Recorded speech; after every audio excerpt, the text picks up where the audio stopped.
மரத்துல இருந்து இலைகள் உதிர்ந்து கீழே விழும்.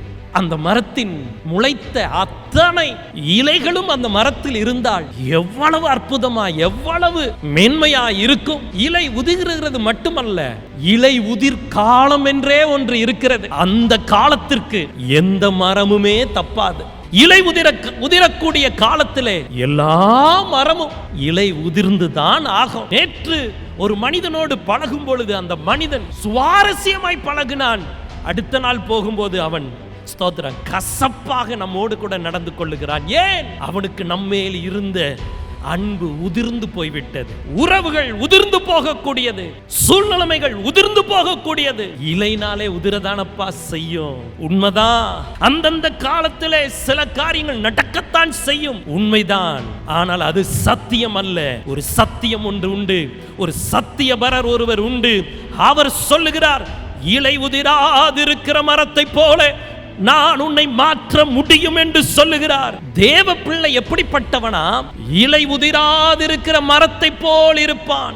உன்னை குறித்து தேவன் வைத்திருக்கிற திட்டம், உன்னை குறித்து தேவன் வைத்திருக்கிற எண்ணம் என்னவென்றால், நீ இலை உதிராதிருக்கிற மரத்தை போல் இருக்கவே தேவன் உன்னை தெரிந்தெடுத்திருக்கிறார். அதுக்காகவே நீ அழைக்கப்பட்டிருக்கிறாய். இலை உதிராத ஒரு வாழ்க்கை என்றால் என்ன?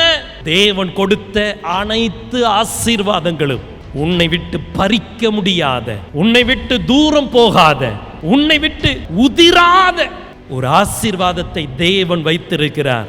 காலங்கள் நம்முடைய ஆசீர்வாதங்களை உதிர்த்து விடுகிறது. நீங்கள் தேவனுடைய நன்மையை பெற்றவர்கள். ஆனால் என்ன நடந்தது? இலை உதிர்ந்து விட்டது, நன்மைகள் உதிர்ந்து விட்டது, தேவன் கொடுத்த அந்தஸ்து உதிர்ந்து விட்டது. யார் வாழ்க்கை இலை உதிராதிருக்கும்? முதல் காரியம், நிலைத்திருக்கிறவன். ஒருவன் என்னிலும் நான் அவனிலும் நிலைத்திருந்தாள். ஒரு சபனா அதுல நிலைச்சிருக்கணும், ஜபத்துல நிலைச்சிருக்கணும். எப்பொழுது தேவனோடு உறவாடுகிற நேரம் அதுல நிலைத்திருக்கிறீர்களா? உன்னுடைய துன்மார்க்கம் உன்னை நிலைத்திருக்க பண்ணாமல், ஸ்தோத்திரம், உன்னை அலசடி பண்ணுகிறதாக இருக்கிறது. நீ அலசடி பண்ணுகிறதற்காக தேவன் உன்னை அழைக்கவில்லை, நீ நிலைத்திருக்கவே தேவன் அழைத்திருக்கிறார். ஏன் கிறிஸ்தவ வாழ்க்கையில் அநேகருக்கு ஒரு உணர்வு, ஏன் அநேகருக்கு ஒரு வறட்சி? ஏனென்றால் நிலைத்திருக்காததினாலதான். நீ தேவனோடு நிலைத்திருக்க வேண்டும். தேவன் உனக்கு கொடுத்த ஐக்கியத்திலே நிலைத்திருக்க வேண்டும். தேவன் உனக்கு கொடுத்திருக்கிற ஜபத்திலே நிலைத்திருக்க வேண்டும். நிலைத்திரு, அப்பொழுது நீ உலர்ந்து போக மாட்டாய். அக்கினி சோதனை உனக்குள் வராது. அடுத்ததாக, ஏன் இலைகள் உதிர்ந்து போகிறது? ஏன் நன்மைகள் உதிர்ந்து போகிறது? தேவன் வைத்த நன்மை நிரந்தரமானதல்லவா? ஏன் நம்மை விட்டு ஸ்தோத்திரம் அது பறிக்கப்படுகிறது? ஏன் அது எரிந்து போகிறது என்றால், வெயில் ஏறுகிறதுனாலே. சோதனைகள் தேவனுடைய பிள்ளைகளுடைய வாழ்க்கையிலே வெயிலை போல அடிக்கும். தேவ பிள்ளைகள் வெயில் அடிக்கும் போது நிறைய நேரம் நம்ம சமாளிக்க கத்துக்கொள்றோம், வேற ஒரு புது முயற்சியில இறங்குகிறோம். உனக்கு வரக்கூடிய வெயில் கொஞ்சம் ஏறும் போதே ஓடி வந்து ஆண்டவர் பாதத்துல விழணும். ஆனா வெயில் ஏறுவதை நிறைய பேருக்கு தெரிஞ்ச உடனே அதுக்கு வேற வழியை தேடுவாங்க. ஆண்டவரை தொந்தரவு பண்ண விரும்ப மாட்டாங்க. சாத்தான் சோதிக்கிறான் என்ற உடனே, உன் வாழ்க்கைக்குள்ள ஏதோ செய்ய அவன் நினைக்கிறான் என்கிற உடனே பரலோக தேவனை நோக்கி கூப்பிட, தேவனுடைய சமூகத்துக்கு ஓடி வரணும். வெயில் ஏற விடாதீங்க.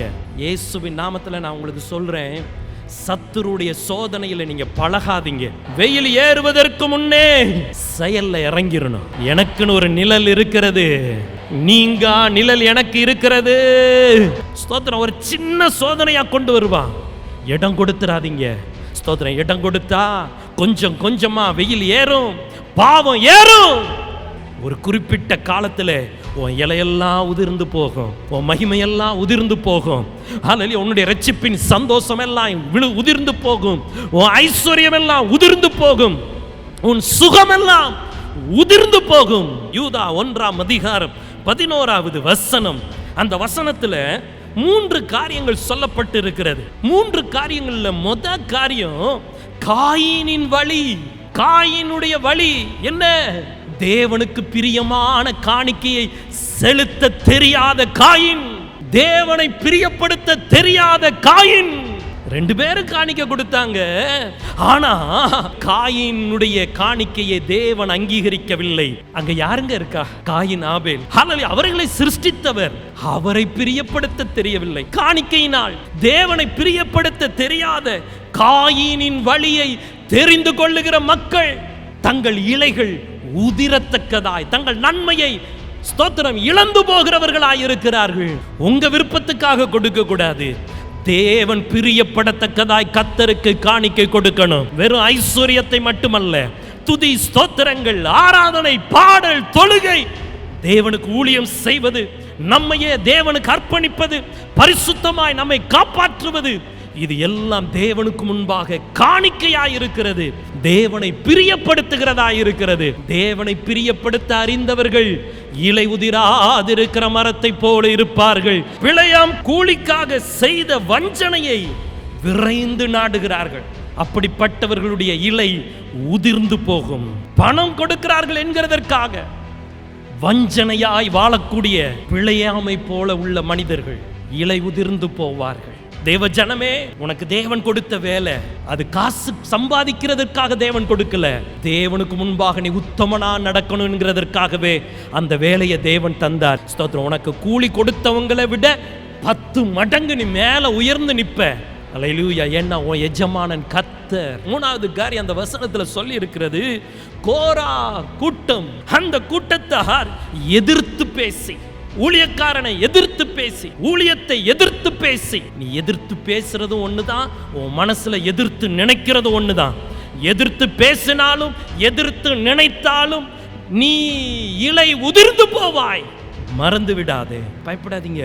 ஆண்டவர் கிருபை கொடுத்து வாழ்நாள் எல்லாம் தேவனையோ சபையையோ தேவனுடைய ஊழியத்தையோ எதிர்த்து நிற்காதபடி, எதிர்த்து பேசாதபடி தேவன் உங்களுக்கும் உங்க குடும்பத்துக்கும் கிருபை கொடுத்தா அத மாதிரி பெரிய கிருபை இல்ல. அவங்கவங்க என்ன செய்யறாங்களோ செஞ்சுட்டு போட்டோம், எதிர்த்து பேச வேண்டாம். தங்களை தாங்களே மேய்த்துக் கொள்ளுகிறவர்கள் இலை உதிர்ந்து போவார்கள். நம்மளை மேய்க்கக்கூடிய, நம்மை கண்காணிக்கக்கூடிய பிரதான மேய்ப்பன் தேவன். 2வது, தேவன் சபைக்கு கொடுத்திருக்கிற மேய்ப்பன். நமக்கு நாம் நம்மை மேய்த்துக் கொள்வோம் என்றால் இலை உதிர்ந்து போவோம். உன்னை மேய்க்க நல்ல மேய்ப்பன் உண்டா? உனக்கு ஒரு நல்ல மேய்ப்பன் இருந்தா நீ இலை உதிர்வது இல்லை. தேவன் நம்மை சீயோன் நகரத்துக்குள் வைத்திருக்கிறார். ஆனால் அவாந்தரமாய் மாறக்கூடிய வாய்ப்புகளும் உண்டு. இந்த ஜனங்கள் யார்? அரணிப்பான நகரத்திலே நான் அந்த ஜனத்தை வைத்தேன். ஆனால் அந்த ஜனங்கள் உணரவில்லை, என் நன்மைகளை உணர்ந்ததில்லை, நான் செய்த அற்புதமான செயல்களை என் ஜனம் உணர்ந்ததில்லை. உணர்வில்லாத ஜனம். ஸ்தோத்திரம். அதை சொல்லிவிட்டு ஆண்டவர் சொல்லுகிறார், அதை உண்டாக்கினவர் அதற்கு இறங்காமலும். உனக்குன்னு ஒரு இரக்கம் உண்டு. அந்த இரக்கத்தை நீ பெற்றுக்கொள்ள வேண்டும் என்றால் உணர்வு உண்டாகணும். கவனம். மனசாட்சியில் உணர்வு, இதயத்தில் உணர்வு. நீ பாவம் செய்யாதபடிக்கு, நீ தேவனை விட்டு வழி விலகி போகாதபடிக்கு உனக்கு மனசாட்சியும் இருக்கிறது, நியாய பிரமாணமும் இருக்கிறது, கிருபையாகிய இயேசு கிறிஸ்துவுடைய இரக்கமும் இருக்கிறது. நீ இலை உதிர்வது இல்லை. இயேசுவின் பாதத்தில் விழுந்து விடுவோம். இல்லன்னா என்ன நடக்கும்னு ஃபர்ஸ்ட் வசனம் சொல்லி இருக்குது. உங்க இலையை, உங்க ஆசீர்வாதத்தை மாடு மேயும்னு சொல்லல. ஒரு சாதாரண கண்ணுக்குட்டி கூட மேய்ஞ்சிட்டு போயிரும். உன் நன்மையை மேய்ஞ்சிட்டு போயிரும். கண்ணுக்குட்டி தானேன்னு விட்டுறாத. தேவனுடைய இரக்கம் இல்லாதவன், தேவனுடைய இரக்கத்தை பெறாதவன், தேவனுடைய கிருபையை பெறாதவன் கண்ணுக்குட்டிக்கு இரையாவான். நேத்து முளைச்சவன் உன் நன்மையெல்லாம் பறிச்சுட்டு போயிருவான். அதனால தேவனுடைய இரக்கத்தை நாடணும். போற போக்குல இல்ல, நல்ல சாவகாசமா படுத்து கடந்து சாப்பிட்டு உன் நன்மை எல்லாத்தையும் சாப்பிட்டுரும். உன்னுடைய புதிய முயற்சி எல்லாம் தின்றும், உன்னுடைய புதிய ஆசீர்வாதத்தை எல்லாம் தின்றும். இரக்கத்தை பெற்றுக்கொள், கிருபையை பெற்றுக்கொள், உணர்வை பெற்றுக்கொள். எக்காரணம் கொண்டும் கண்ணுக்குட்டியை வீட்டுக்குள்ள விடாத. கண்ணுக்குட்டி வீட்டுக்குள்ள வரக்கூடாதுன்னா தேவனுடைய இரக்கமும் கிருபையும் பெற்றுக்கொள்ளக்கூடிய உணர்வு வேண்டும். உணர்வு தான் உனக்குள்ள தேவன் கொடுத்திருக்கிற தீபம். அந்த தீபத்தை ஏற்றி வைக்கணும். நீங்க என்ன சொல்றீங்கன்னு கேட்க உணர்வை தாங்க ஆண்டவரே. நீங்க எங்க போறீங்கங்கறத நான் பார்க்க எனக்கு உணர்வு தாங்க ஆண்டவரே. உணர்வை விட்டுறாதீங்க. கண்ணுக்குட்டி இயேசுவின் நாமத்தில் பலியிடப்படட்டும். நீ கண் மூடுகிறவரை, நீ தேவனால் அழைக்கப்படுகிறவரை உன் இலைகள் ஒன்று முதிர்வதில்லை, உன் நன்மைகள் ஒன்றும் கீழே விழுவதில்லை. கர்த்தருடைய வாக்குத்தத்தம் இது. வாக்குத்தத்தம் தெளிவாக இருக்கிறது. வாக்குத்தத்தத்தை பெற்ற ஜனம் பாக்கியம் உள்ளது.